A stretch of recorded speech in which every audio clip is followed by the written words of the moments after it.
John, a titan of industry, felt a cold dread seize his core. He just returned home, expecting peace. But what his 6-year-old son whispered, a plea against the trusted housekeeper, shattered his world forever. The chill of a late autumn evening clung to Blackwood Manor as John stepped from the sleek, silent car, the hum of its engine fading into the vast quiet. He had just returned from a grueling business trip, weeks spent navigating the intricate dance of global finance, his mind a whirlwind of numbers and deals. Yet, as he pushed open the heavy oak doors, a different kind of cold, one that seeped into his very bones, greeted him. The grand foyer, usually a beacon of warmth, felt strangely desolate, the familiar sense of polished wood and simmering spices replaced by a faint, unsettling staleness. He called out, his voice echoing in the cavernous space, but no one answered. A knot of unease tightened in his stomach, a premonition whispering of something amiss. He moved through the silent house, his expensive shoes barely disturbing the thick Persian rugs, until a faint sound drew him towards the back of the estate near the old woodshed. There, silhouetted against the dying light, was a small, familiar figure.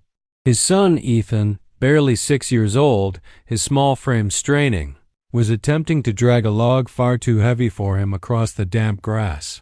The wood scraped against the frozen earth, a desperate scraping sound that tore at John's heart.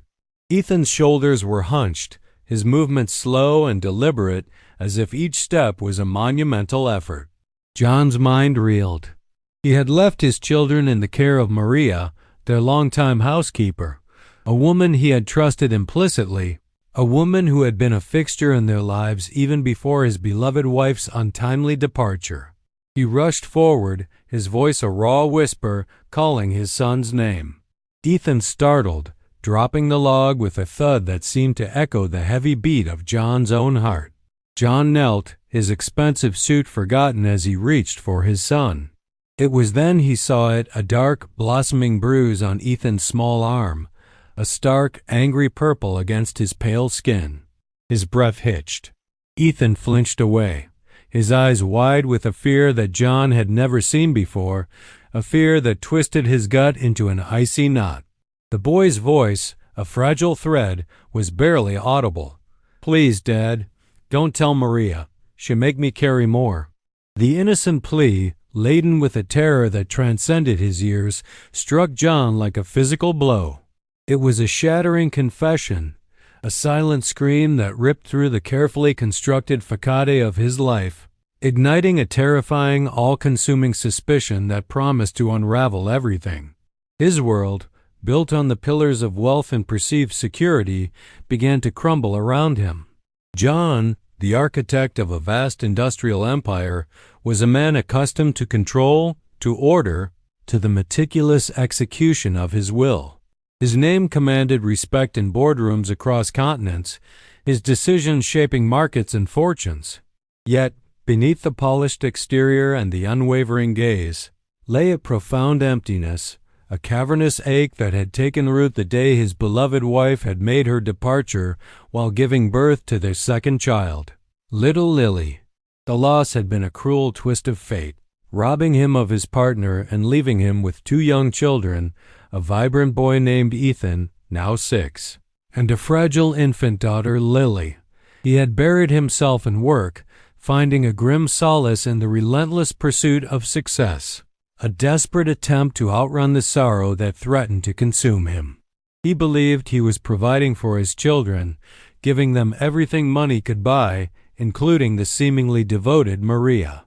Maria, the housekeeper, had been with the family for years, her presence a constant hum in the grand, echoing halls of Blackwood Manor. To John, she was the epitome of dedication, a quiet, efficient woman who managed the household with an almost invisible hand, always ensuring his children were fed, clothed, and seemingly cared for. He had seen her as a godsend, a stable presence in the whirlwind of his grief and professional demands. But beneath her subservient smile and meticulous attention to detail, a darker current flowed. Maria harbored a simmering resentment, a bitter envy for John's immense wealth and the effortless privilege his children enjoyed. She saw their innocence as an affront, their comfortable lives a stark contrast to her own struggles, and a cruel hunger for control had begun to fester within her, especially over the vulnerable children left in her charge. The manor, once a symbol of his success, now felt like a gilded cage, holding secrets John was only just beginning to perceive. The innocent plea, laden with a terror that transcended his years, struck John like a physical blow. He held Ethan close, his own heart hammering against his ribs, a frantic rhythm of disbelief and dawning horror. How could he have been so blind, so utterly lost in the labyrinth of his own grief and ambition? He had entrusted his most precious possessions, his children, to a woman he believed was beyond reproach, a pillar of stability in their fractured lives, and now this fragile confession, this stark bruise, screamed a different, terrifying truth.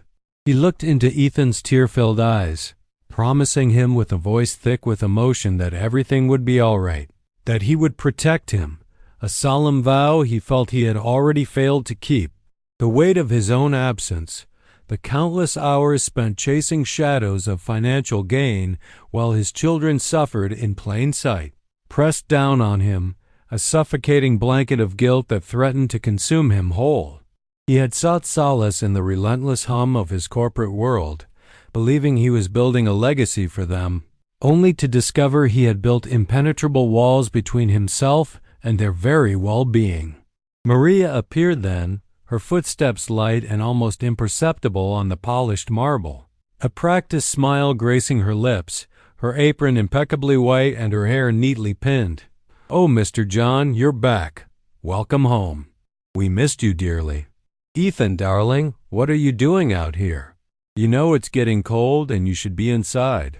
Her voice, usually so soothing, now grated on John's ears, a false melody that masked a sinister undertone he was only just beginning to perceive. He watched her with a newly sharpened gaze, seeing her not as the devoted caretaker he had always known, but as a predator cloaked in domesticity, her movements too precise, her smile too fixed. He noticed the way Ethan stiffened at her approach, a subtle tremor running through his small body, a silent language of fear that spoke volumes John had previously ignored. When John gently inquired about the bruise on Ethan's arm, Maria's eyes, though still holding that practiced warmth, flickered with a brief, almost imperceptible irritation, a telltale sign that sent a shiver down John's spine. "Oh, that? He's such a lively boy, always tumbling. He fell near the old oak, didn't you, Ethan? Just a little bump. Nothing to worry about." Her words were smooth, a well-rehearsed dismissal, but John saw the fleeting shadow of a threat in her gaze as it lingered on Ethan, a silent warning delivered with chilling precision. The days following John's return became a blur of heightened senses and gnawing dread, a stark contrast to the ordered tranquility he had always associated with Blackwood Manor. He watched Maria with an intensity he usually reserved for high-stakes negotiations, dissecting her every move, her every word, searching for cracks in her meticulously crafted facade.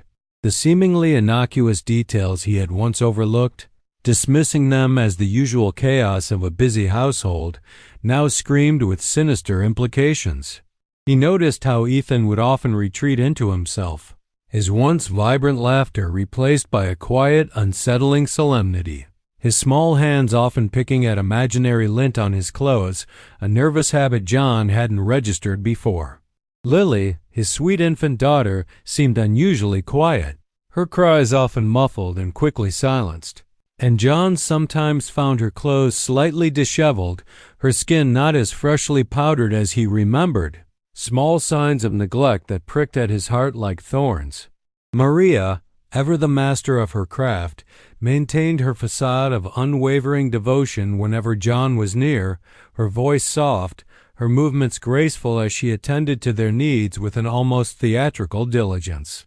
She would offer him freshly brewed tea, inquire about his day with feigned concern, and speak of the children with a saccharine sweetness that now felt utterly false. a thin veneer over something dark and rotten.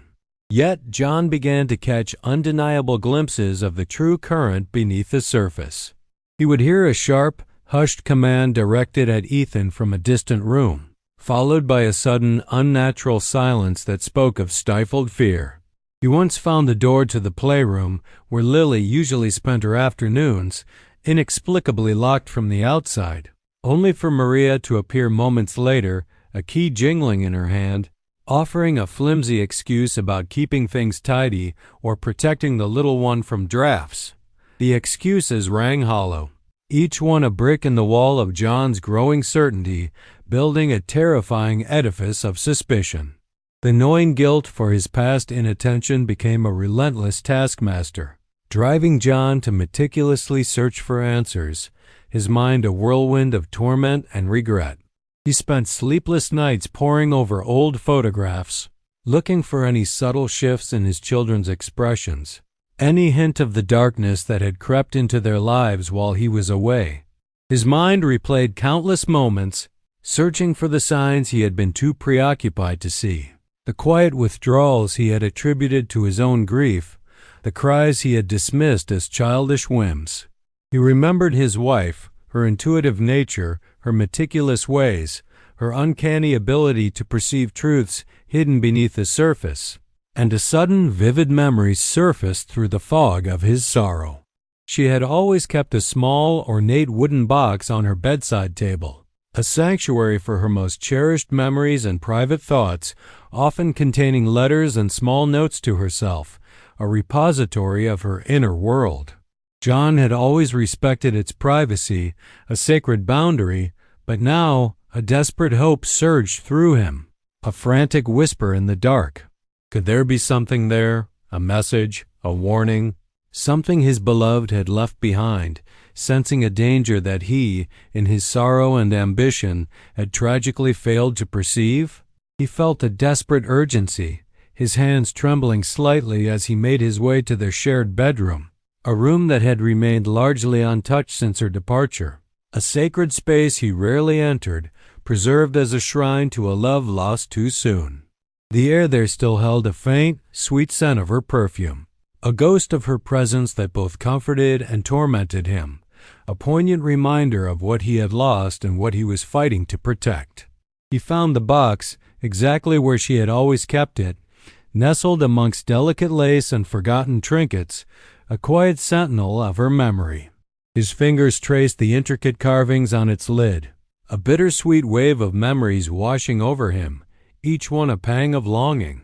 With a deep, shuddering breath, John opened the box, his heart pounding a frantic rhythm against his ribs, praying for a sign, a clue, anything that could help him understand the insidious truth that had taken root in his home. He knew, with a chilling certainty, that his world, once so ordered and predictable, was now a landscape of shadows and unspoken fears, and he was determined to navigate it, no matter the cost, to bring his children back into the light. Inside the ornate wooden box, nestled amidst a scattering of dried rose petals that still held a faint, sweet memory of her, John found a small, leather-bound journal. Its pages, though aged, were filled with his wife's elegant, familiar script, a comforting sight that brought a fresh wave of poignant sorrow. He carefully turned the delicate pages, his fingers tracing the familiar loops and flourishes, a silent conversation across the chasm of her departure. Most entries spoke of their shared joys, the children's milestones, and her boundless love, each word a tender whisper from the past. But then, deeper within, he found a series of entries that made his blood run cold, a chilling premonition penned with a quiet unease. She wrote of Maria's increasing possessiveness over the children, a subtle shift in her demeanor, a coldness in her eyes that occasionally surfaced, quickly masked by a practiced smile. There were mentions of Ethan's unexplained quietness, of Lily's cries being stifled too quickly, of Maria's strange insistence on keeping the nursery door locked at odd hours, always with a plausible, yet unsettling, explanation. His wife had questioned Maria's motives, not with outright accusation, but with an intuitive mother's concern, a gentle worry that something was not quite right beneath the surface of the housekeeper's flawless efficiency. She had written of an incident where Maria had snapped at Ethan for spilling juice, a harshness in her voice that had startled her, a flash of something venomous that had quickly vanished. The journal entries were not a direct condemnation, but a collection of small, unsettling observations, a mosaic of subtle red flags that, viewed through the lens of John's current horrifying suspicions, now formed a clear, terrifying picture. His wife, in her quiet wisdom, had seen the shadows gathering, had felt the encroaching darkness, and had left him a warning, a desperate plea from beyond, to protect their children from a danger he had been too consumed by grief and ambition to perceive. A profound wave of guilt washed over him, heavier than any sorrow, a crushing realization of his own failure to heed the unspoken warnings, to truly see what was happening in his own home. He felt a fierce, burning resolve ignite within him, a promise to his departed love and to his suffering children that this injustice would not stand. Armed with this newfound, heartbreaking insight, John's perception of Blackwood Manor and of Maria herself irrevocably changed. The grand house, once a sanctuary, now felt like a stage for a silent, insidious drama, and Maria, the trusted caretaker, transformed into a cunning adversary. He observed her with a clinical precision, his senses heightened, every subtle gesture, every inflection of her voice now a potential clue. He noticed the stark contrast in her demeanor. When he was present, she was the picture of unwavering devotion, her movements solicitous, her words laced with concern for his comfort and the children's well-being. She would fuss over Lily, cooing softly, arranging her blankets with meticulous care, and offer Ethan a plate of freshly baked cookies, her smile saccharine sweet. Yet, the moment John's back was turned, or when he would accidentally enter a room unannounced, he caught fleeting glimpses of the true Maria. He saw the way her smile would tighten into a thin, brittle line as she watched Ethan, a coldness in her eyes that belied her earlier warmth. He heard the sharp, low-toned commands she would issue, barely audible but laden with an unspoken threat, followed by Ethan's immediate, fearful compliance. Once, he witnessed her snatch a toy from Lily's tiny hand with an almost imperceptible jerk, a swift, cruel motion that left the infant whimpering, only for Maria to immediately resume her gentle facade when she noticed John approaching. The doors to the children's rooms, especially Ethan's, were often mysteriously locked from the outside when John was away on short errands within the estate, a practice Maria dismissed with increasingly flimsy excuses about safety or the children's naps. He began to find small, unexplained marks on Ethan's skin, faint bruises or scratches that Maria attributed to childish clumsiness, her explanations delivered with a practiced ease that now felt like a carefully constructed lie. The boy's once bright eyes held a haunted quality, a constant vigilance, and he would often shrink away from Maria's touch, a silent, eloquent testimony to his fear. John, the titan of industry who could command markets with a single word, felt utterly powerless in this domestic war, a silent battle being waged for the souls of his children. His guilt was a constant companion, a heavy cloak draped over his shoulders, reminding him of every moment he had been absent, every sign he had missed, every plea he had unknowingly ignored. He began to spend every possible moment with Ethan and Lily, his presence a desperate attempt to bridge the chasm his absence had created, to offer them a shield against the darkness that had infiltrated their home. He would read to Ethan late into the night, his voice a soothing balm against the boy's unspoken anxieties, and hold Lily for hours, rocking her gently, memorizing the soft curve of her cheek, the sweet scent of her baby skin, a silent promise to protect her with every fiber of his being. He saw the tentative flicker of trust in Ethan's eyes, the way Lily would finally relax in his arms, and it fueled his resolve, strengthening his determination to uncover the full extent of Maria's malice and bring her to justice. He began to subtly reroute the internal security cameras, not to monitor his business, but to observe every corner of Blackwood Manor, transforming his advanced home system into a watchful, silent sentinel, a secret weapon in his desperate fight for his family. He knew he needed irrefutable proof, something concrete that would shatter Maria's carefully constructed world of deception and expose the cruel heart hidden beneath her subservient smile. The silent sentinels of Blackwood Manor, the security cameras John had meticulously rerouted, became his eyes in the shadows, his unblinking witnesses. He spent long, solitary hours in his study, the glow of the monitors illuminating his drawn face, a testament to his sleepless nights. What unfolded before him was a horrifying tapestry woven with deceit and cruelty, far more insidious than he had initially imagined. The footage laid bare Maria's true nature, a chilling transformation from the outwardly devoted housekeeper to a calculating tormentor. He saw her, in moments when she believed herself unobserved, her face contorting into a mask of cold disdain as she would snatch a book from Ethan's hands, pushing him roughly towards a chore far beyond his years, her voice a low, venomous hiss that made the boy flinch. He watched in agony as she would deliberately withhold Lily's comfort, letting the infant cry for minutes longer than necessary, her back turned, a cruel indifference etched on her features, before finally attending to her with a practiced, almost mechanical gentleness when the time felt right, or if she suspected John might be near. These were not isolated incidents, but a relentless, systematic campaign of emotional and physical neglect, a slow poisoning of his children's innocence. But the revelations did not stop at the children's suffering. As John sifted through weeks of footage, a different, equally disturbing pattern began to emerge. Maria, with a stealth and precision that spoke of long practice, would often slip into his study when he was out, her movements quick and furtive. She wasn't just tidying. She was systematically going through his desk, her fingers rifling through papers, her eyes scanning documents with an intensity that belied her usual subservient demeanor.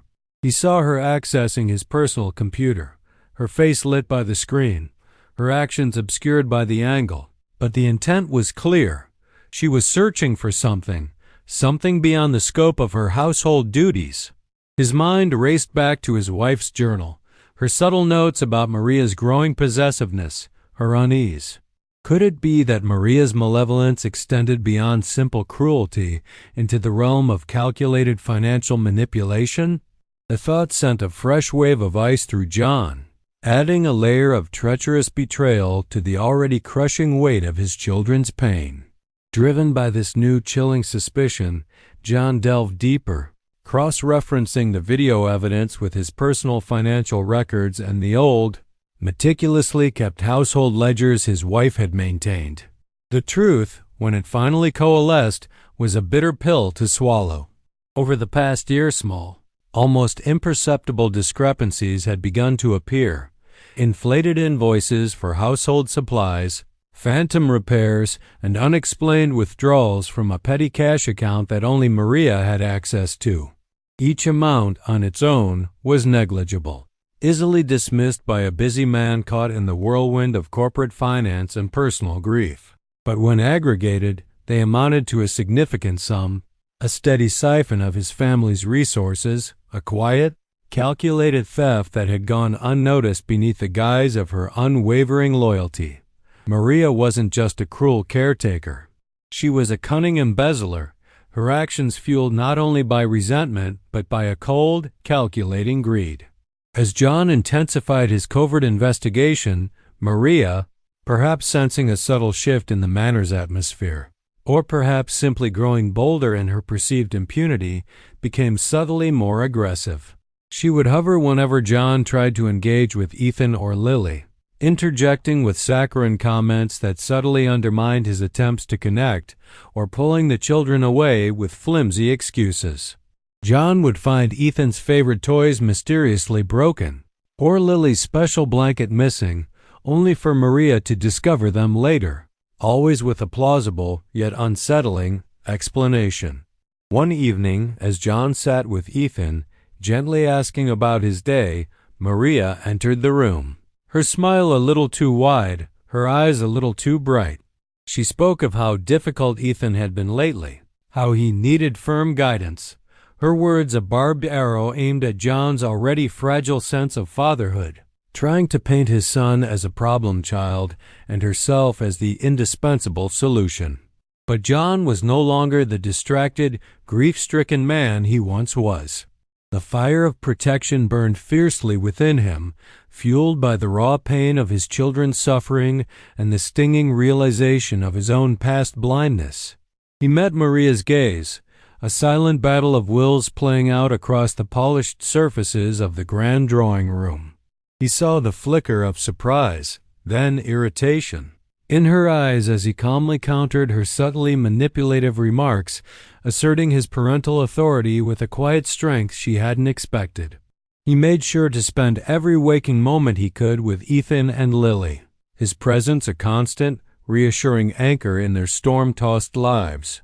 He would read to Ethan, not just stories, but books about courage and resilience, his voice a steady balm against the boy's hidden fears. He would hold Lily, singing soft lullabies, her tiny hand clutching his finger, a fragile connection that was slowly, painstakingly, beginning to mend. He saw the tentative smiles return to Ethan's face, the way Lily would gurgle with joy in his arms. And each small moment of genuine connection was a victory, a reaffirmation of the truth he was fighting so desperately to uncover. He knew the fight ahead would be brutal, but looking at his children, he found an unyielding wellspring of courage he hadn't realized he possessed. The air in Blackwood Manor grew heavy with unspoken tensions, a palpable shift that even the children seemed to register. Maria, once a shadow of quiet efficiency, now moved with a barely perceptible agitation, her eyes darting, her practiced smile occasionally faltering at the edges. She felt John's gaze, a quiet intensity she had never encountered before, and it unsettled the meticulously constructed edifice of her control. John, for his part, maintained a facade of polite distance, but his every interaction with Maria was a subtle probe, a test of her composure, a silent declaration of his newfound vigilance.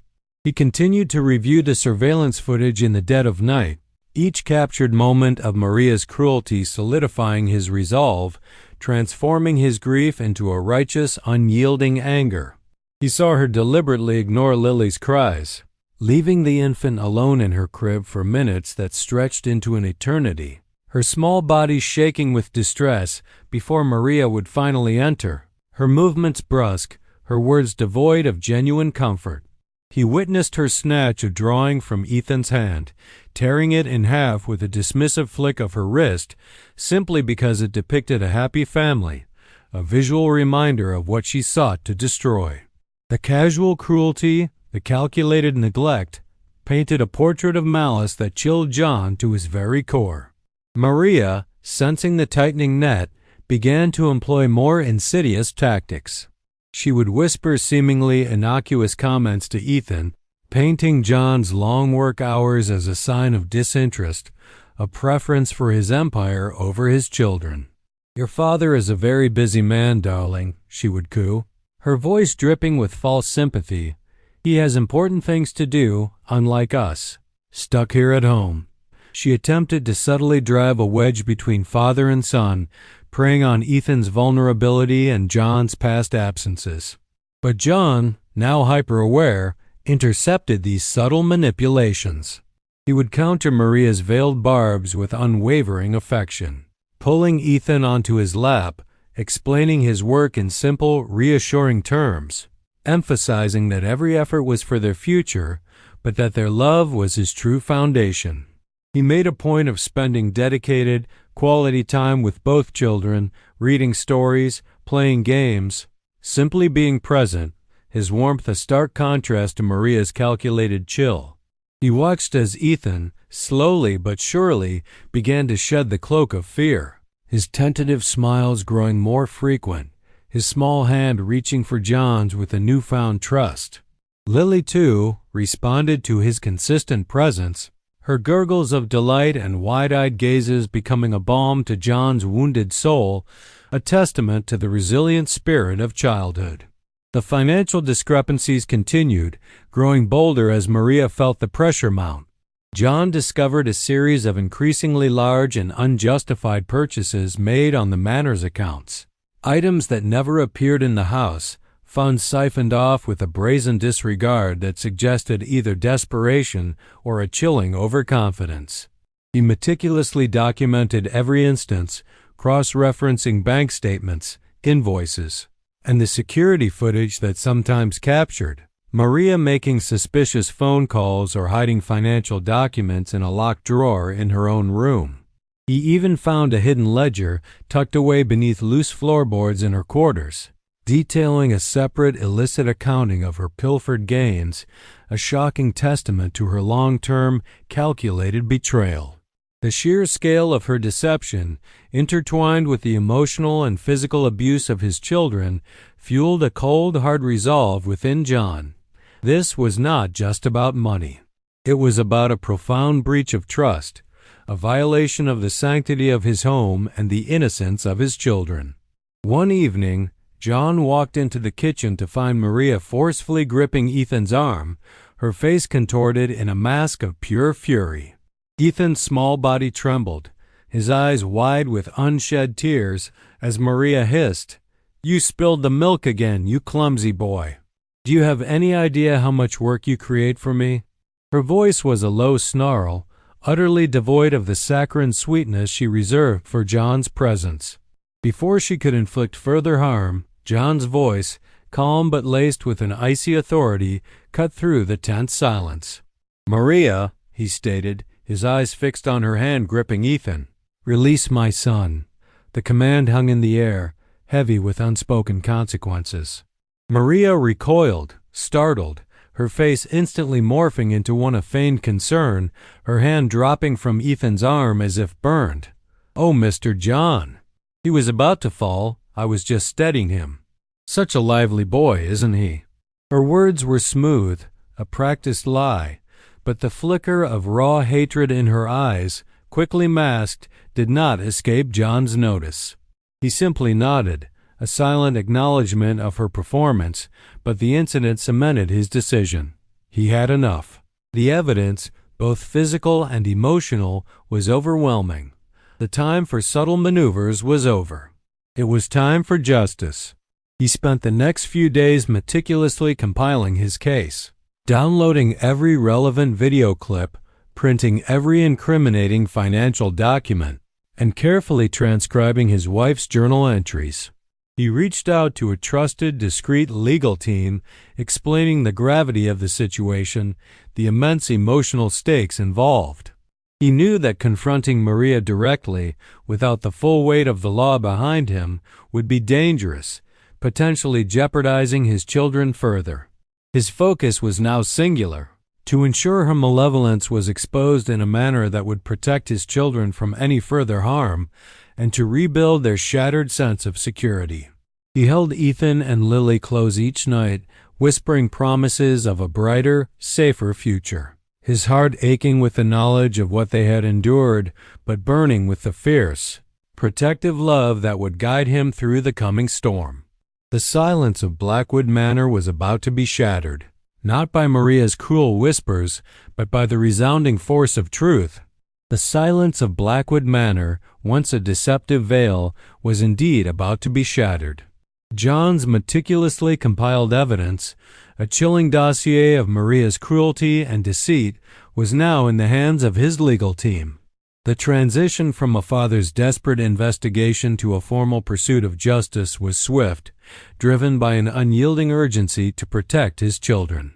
He had chosen a firm renowned for its discretion and its unwavering commitment to children's welfare, a team of compassionate yet formidable legal minds who understood the delicate balance between securing justice and safeguarding fragile young hearts. Their initial review of the surveillance footage, the financial ledgers, and his wife's journal entries had left them aghast, their professional detachment momentarily broken by the sheer callousness of Maria's actions. They assured John that his case was strong, built on irrefutable evidence that would leave no room for doubt. The plan was set. A formal complaint would be filed, leading to an immediate intervention and the commencement of legal proceedings. Maria, however, was not oblivious to the shift in the Manor's atmosphere.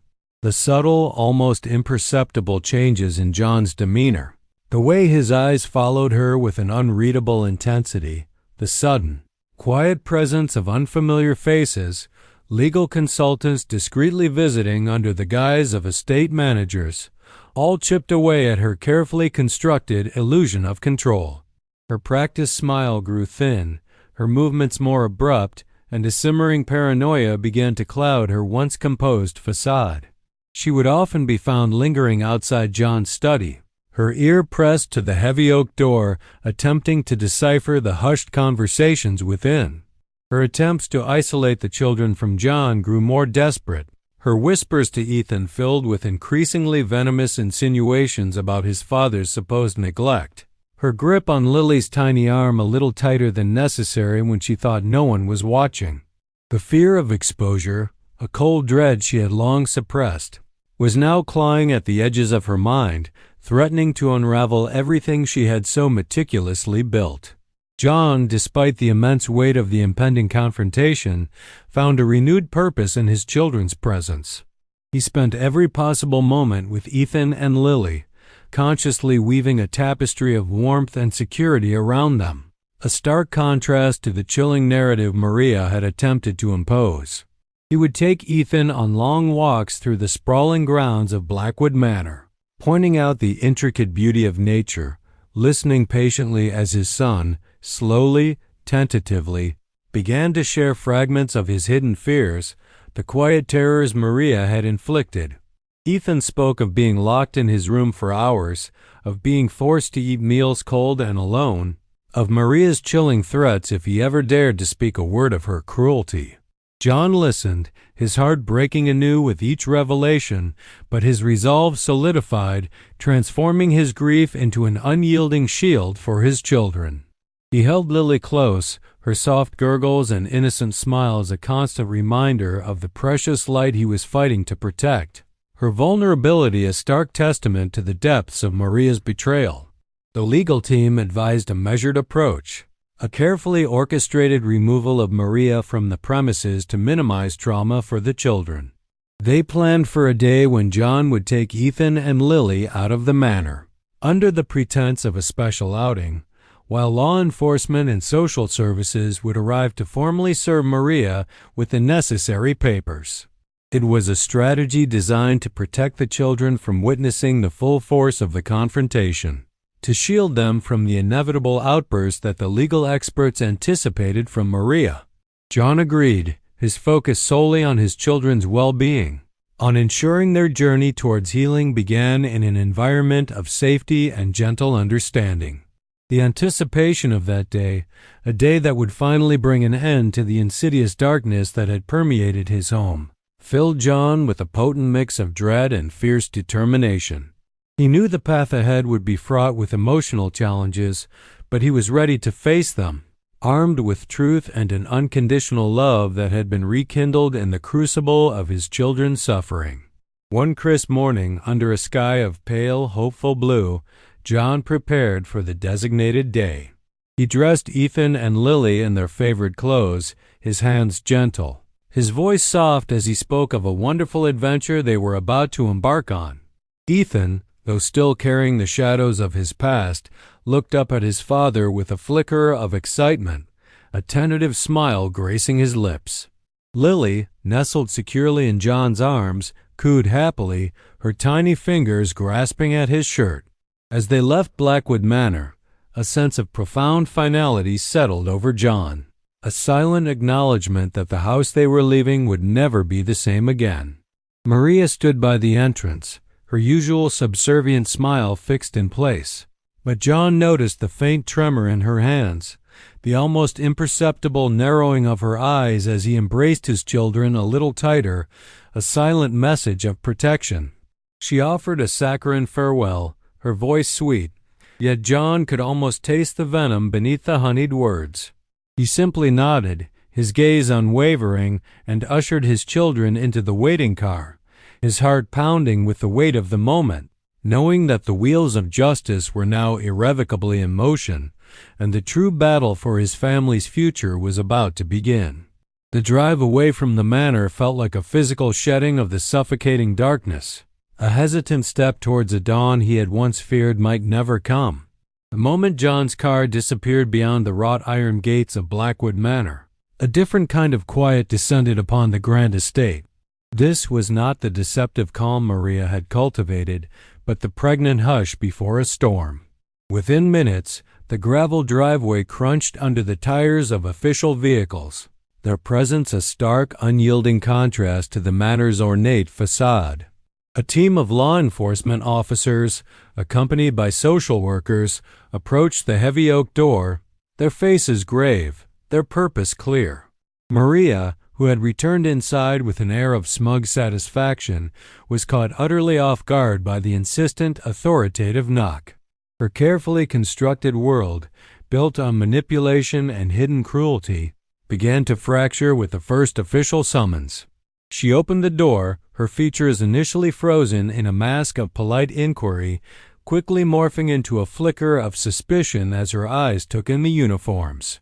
The lead officer, a woman with a kind but firm demeanor, stated calmly, "Maria, we have a warrant for your arrest based on evidence of child abuse and embezzlement."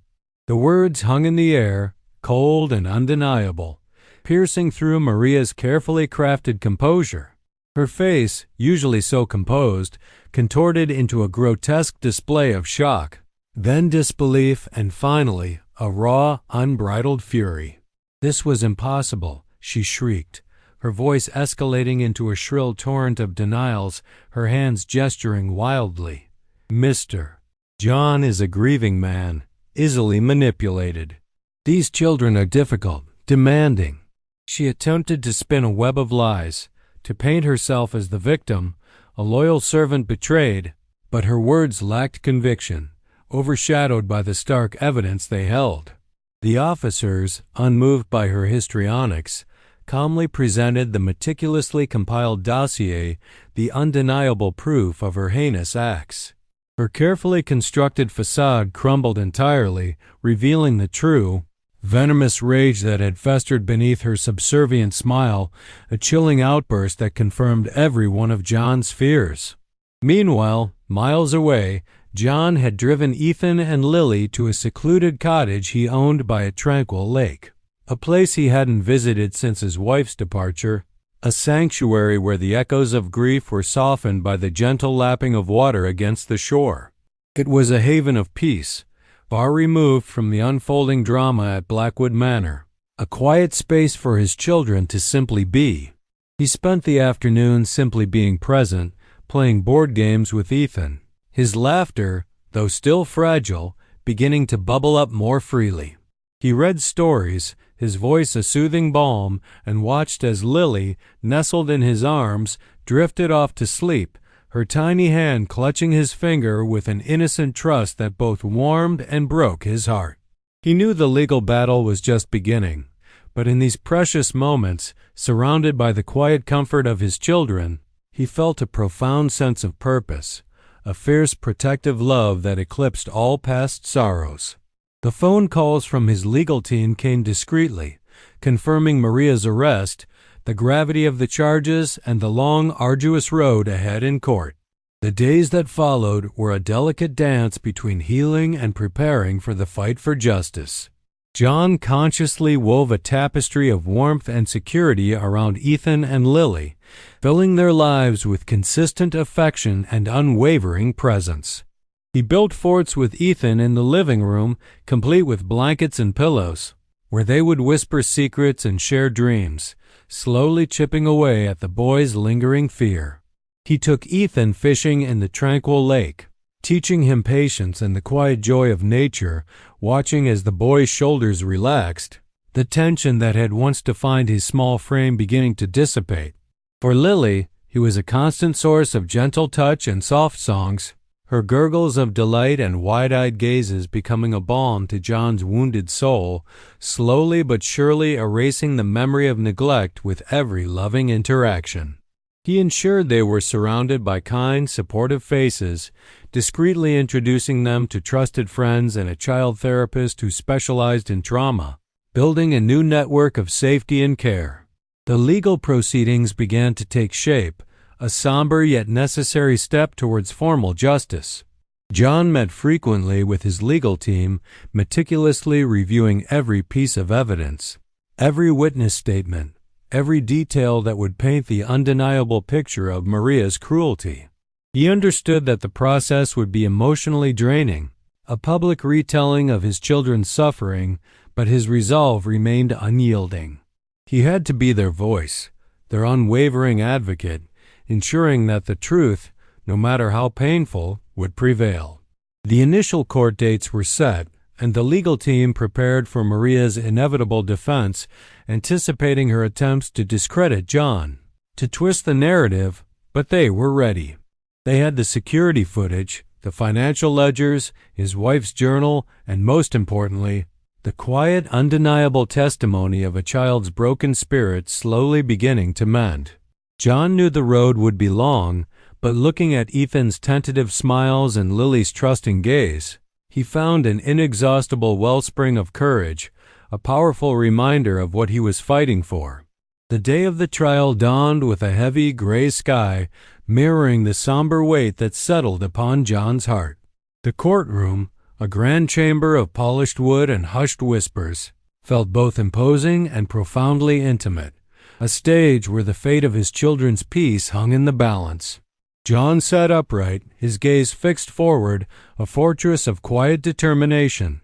But beneath his composed exterior, a storm of emotions raged: grief for his wife's lost presence, guilt for his past blindness, and an incandescent rage at the woman who had dared to harm his most precious treasures.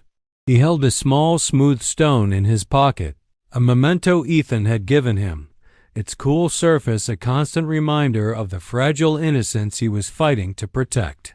Across the aisle, Maria sat, initially composed, her face a mask of aggrieved innocence, her eyes darting nervously around the room, meeting no one's gaze for more than a fleeting second. The proceedings began, a methodical unveiling of the darkness that had permeated Blackwood Manor.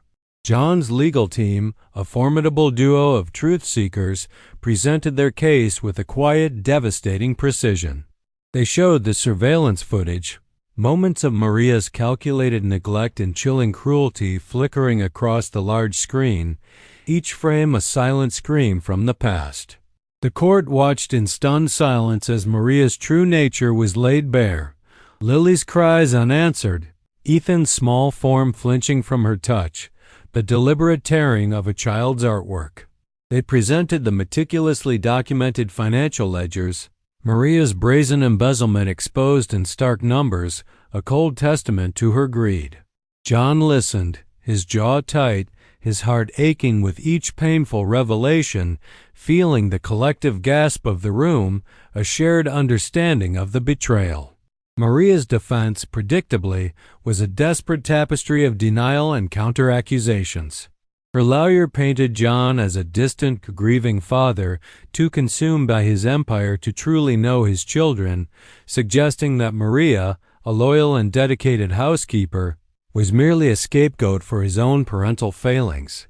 She claimed the children were prone to exaggeration, that the bruises were accidental, the financial discrepancies a misunderstanding, her voice trembling with feigned indignation.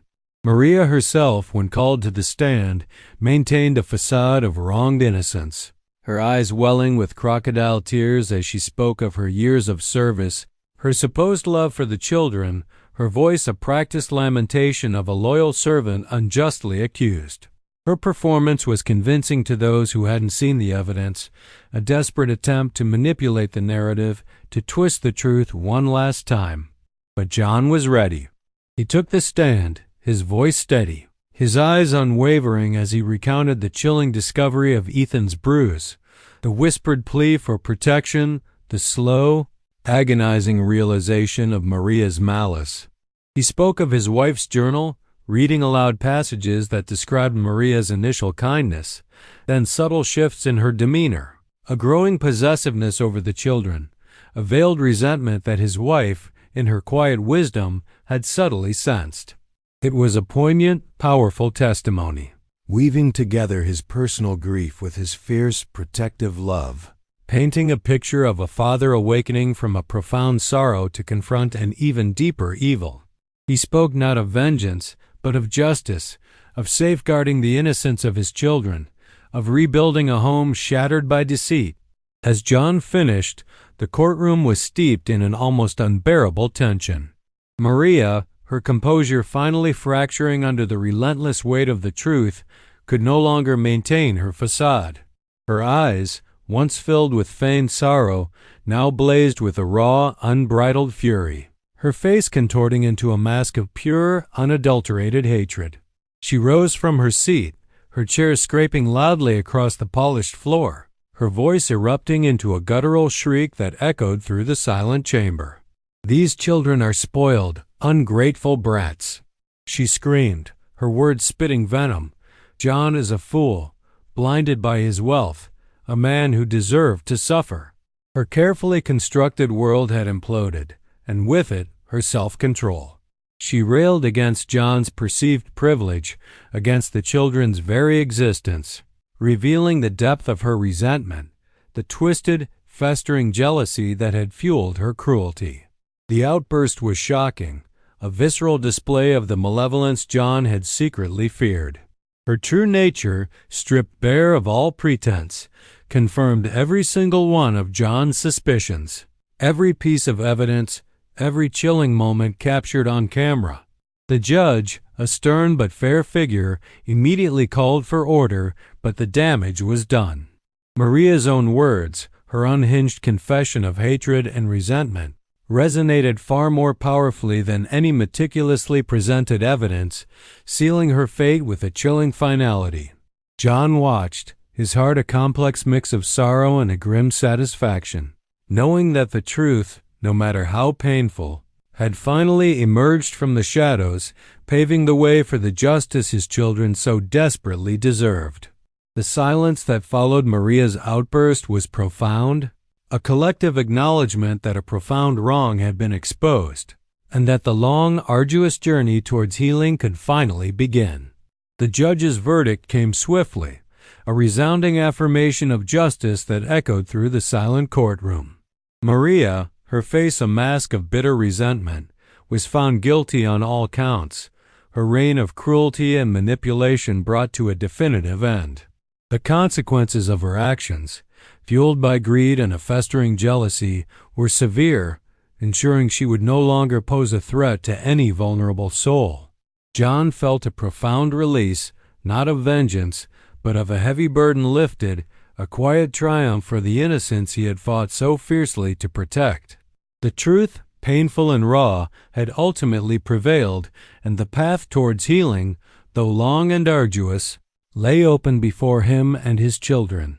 He left the courtroom, the weight of the past slowly beginning to recede, replaced by a nascent hope for a future defined by love and presence. 2 years later, Blackwood Manor, once a house of shadows and unspoken fears, bloomed anew, vibrant with life and the infectious sound of children's laughter. The grand halls, once echoing with John's solitary grief and the children's hushed cries, now resonated with the joyful cacophony of a family truly rebuilt. John, no longer a ghost in his own home, was a vibrant, engaged presence, his days meticulously balanced between his thriving business and the boundless joy of fatherhood. Ethan, now 8, was a bright, curious boy, his eyes sparkling with an unburdened joy that had seemed impossible before. He spent hours in the sprawling gardens with his father, learning the names of flowers, his small hands carefully tending to the vibrant blooms, a quiet testament to the gentle care that now surrounded him. Lily, a bubbly toddler of 3, chased butterflies across the sun-drenched lawns, her infectious giggles filling the air, her tiny hand often finding John's, a constant, comforting connection. Their lives were now woven with simple, profound pleasures. Mornings began with shared breakfasts where stories flowed as freely as the sunlight streaming through the tall windows. Evenings were spent by the grand fireplace, John's voice a soothing balm as he read tales of adventure and courage, Ethan nestled close, Lily asleep in his arms. The manor itself seemed to breathe easier, infused with an atmosphere of warmth and security, a sanctuary where trust had been painstakingly restored. John had surrounded his children with a network of caring individuals, a kind nanny, a gentle therapist who helped Ethan process his past traumas, and a loving extended family who visited often, filling the home with laughter and support. He understood that true wealth was not measured in empires or accolades, but in the quiet, loving embrace of his family, in the unwavering presence he now offered. The scars of the past remained, a quiet, almost imperceptible reminder of the darkness they had overcome, but they no longer defined them. Instead, they served as a testament to their resilience, to the enduring power of love to heal even the deepest wounds. John had found his purpose not in escaping his grief, but in transforming it into an unyielding shield for his children, a commitment to being the father they always deserved. He had learned that courage wasn't just about confronting evil, but about showing up every single day with an open heart and an unconditional love that could rebuild shattered worlds. What would you sacrifice to protect a child's light from darkness? The whispers of the past remind us that courage and unconditional love are the most powerful forces against shadows, building a future where truth always triumphs and every child deserves to feel safe and cherished. Let us always remember the profound responsibility we hold to uplift and protect the innocent, for in their well-being lies the true wealth of humanity.